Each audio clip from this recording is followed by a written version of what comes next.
Please welcome Richard Dean Anderson. In 2013, Richard Dean Anderson shocked Hollywood by walking away from $30 million worth of projects. He was only 63. His career was still hot. Studios were begging him to come back. But Anderson had a secret.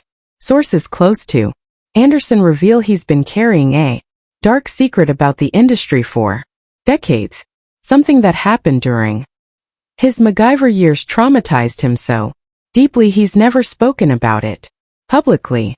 What Hollywood insiders did to him explains why he chose silence over stardom. Richard Dean Anderson was born on a freezing day in January 1950. His mother had just delivered him in Dawson Creek, British Columbia. But within 3 days they packed up the newborn and crossed into the United States. They settled in Minneapolis, Minnesota, where Richard would grow up as the eldest of 4 brothers. His father, Stuart, was more than a school teacher. He taught English and drama by day but played jazz bass at night. His mother, Jocelyn, was a gifted artist who painted and sculpted. From the very beginning, Richard's world was filled with music, art and stage lights. The walls of their home often echoed with jazz and the smell of paint. And as a little boy, he'd sit quietly in the back of high school theaters while his dad rehearsed plays. Once he saw actors using Twinkies as birthday cake during a rehearsal and stuck with him. He decided that any job that came with free Twinkies was worth chasing. He grew up in Roseville, a suburb where his life revolved around 2 things: ice hockey and daydreams. He loved the sport so much it bordered on obsession.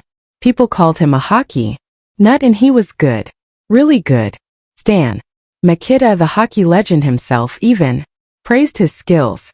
Richard dreamed of going pro, but at just 16 those dreams shattered.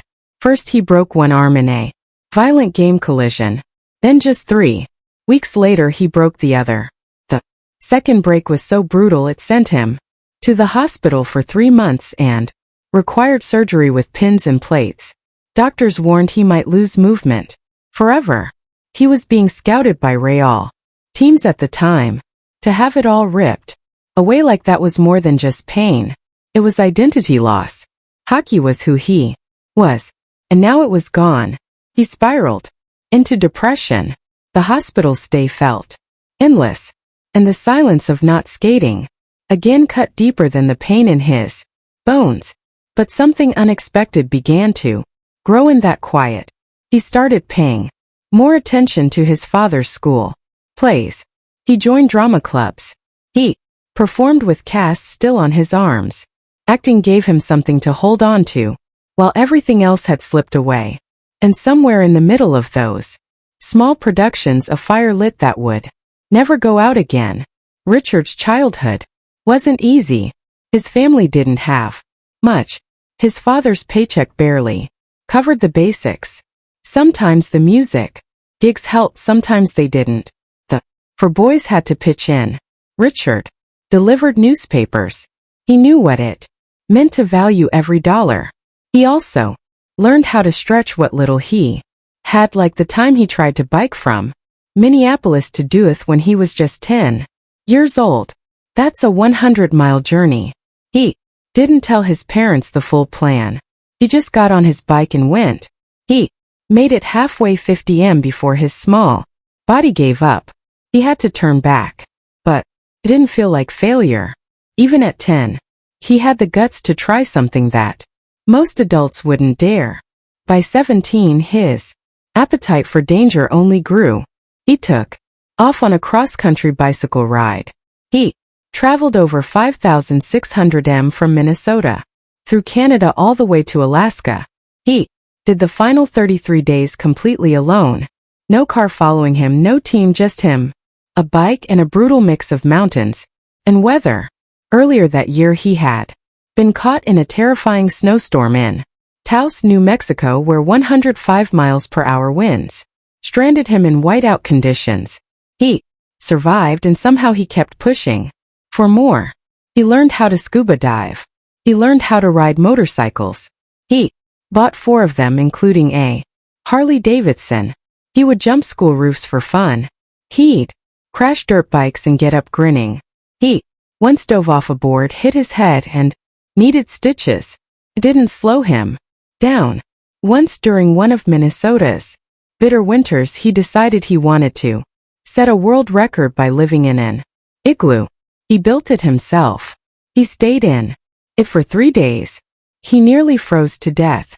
But to him that was just another challenge. His teenage years were full of wild stunts and close calls. He wasn't afraid of pain. He wasn't afraid of failure. What scared him was standing still.